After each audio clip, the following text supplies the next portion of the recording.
November 27 மாவீரர் நாள். தமிழீழ விடுதலை களத்தில் பலியான அனைத்து போராளிகளுக்கும் வீர வணக்கம் செலுத்துகிற நாள். ஆண்டுதோறும் விடுதலை சிறுத்தைகள் இந்த நாளை கடைபிடித்து வருகிறது. அந்த வகையில்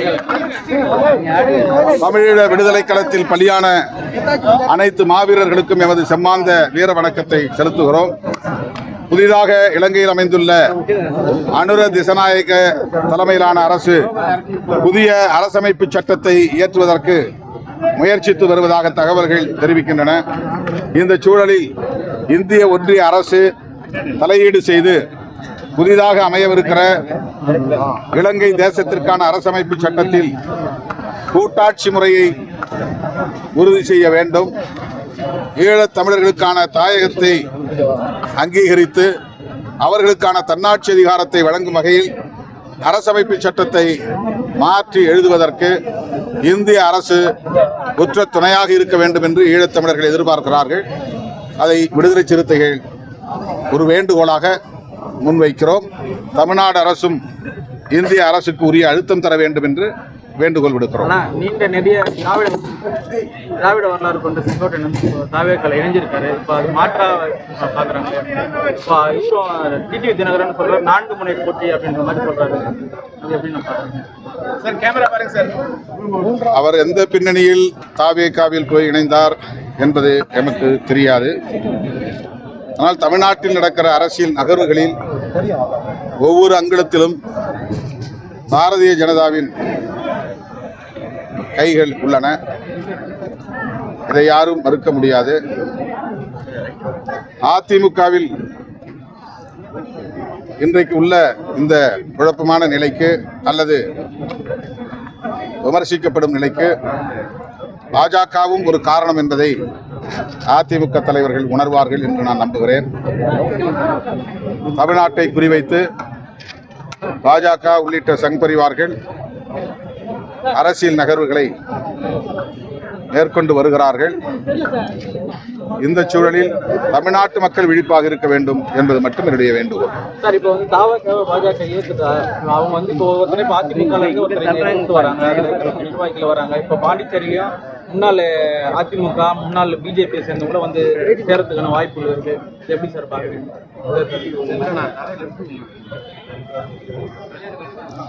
தமிழக வெற்றி கழகம் தனித்துவத்தோடு இயங்குகிறது என்கிற நம்பிக்கையை தமிழ்நாட்டு மக்களிடையே பெற்றால்தான்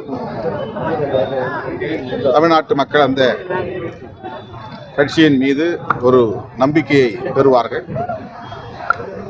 அவ்வாறு இல்லாமல் அது பாரதிய ஜனதாவோடு இணக்கமாக இருக்கிறது அல்லது நெருக்கமாக இருக்கிறது என்கிற தோற்றம் உருவானால் அவர்களுக்கு எந்த அளவுக்கு அது சாதகமாக இருக்கும் என்று எனக்கு தெரியவில்லை. எதிராகத்தான் தமிழ்நாட்டு மக்களை பொறுத்தவரையில் எதிராகத்தான் பார்ப்பார்கள்.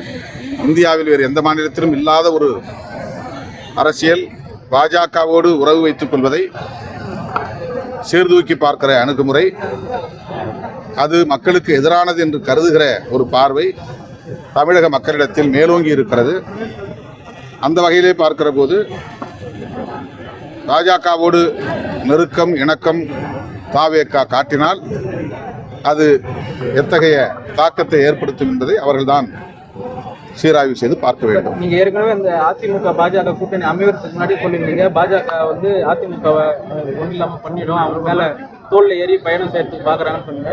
தாவேகாவுக்கு நீங்க புதுசா வந்திருக்காங்க, அவங்க களத்திலேயே இன்னும் வரல, அவங்களுக்கு என்ன நீங்க மூத்த அரசியல்வாதி என்ன?